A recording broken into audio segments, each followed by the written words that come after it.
ఆ white elephant సంగతి ఏమో కానీ రాష్ట్రంలో 3 గున్న ఏనుగులు మాత్రం దర్జాగా హెలికాప్టర్లో తిరుగుతున్నాయని అంటున్నారు వైఎస్ఆర్సీపీ నాయకుడు శేఖర్ రెడ్డి గారు. నమస్కారం సార్. అమరావతి ప్రాంతం కంప చెట్లు కొట్టేసుకోవడం కోసం ఎంత ఖర్చు పెట్టారయ్యా? అది వైట్ ఎలిఫెంట్ కాదా? ఏమో సార్, మాకు తెలదు, మరి మీరే చెప్పాలి. సో మీరు లక్షల కోట్లు అప్పు చేసి దుబారా చేస్తుంటే గోల్డెన్ ఎలిఫెంట్ సార్. ఆ రుషికొండకి 500 కోట్లు ఖర్చు పెట్టి దాన్ని వైట్ ఎలిఫెంట్ గా మార్చేశారంట కదా. 350 కోట్లకు పై చిలుకు డబ్బుతోటి యోగా డే పెట్టి సముద్రం పాలు చేస్తాడు. అదేమన్నా గోల్డెన్ ఎలిఫెంట్ అయిందా? పర్యావరణం అంతా ధ్వంసం అయిందంట కదా. పచ్చటి 3 పంటలు పండేటువంటి ప్రాంతాన్ని కాంక్రీట్ జంగిల్ గా మార్చడం పర్యావరణ భద్రత కోల్పోవడం లేదా? ఆహార భద్రత కోల్పోవడం లేదా? అయితే ఇప్పుడు ఏంటంటారు సార్ మీరు?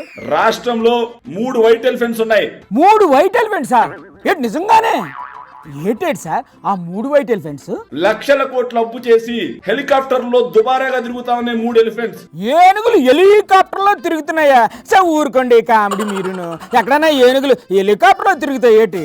3 గున్నేనుగుల్లా 3 కలిసి తిరుగుతా ఉంటే ప్రభుత్వ ధనం ఖర్చు పెట్టి అదేమన్నా గోల్డెన్ ఎలిఫెంటా? 3 ఏనుగులు అంటారు, ఆ 3 అంటారు.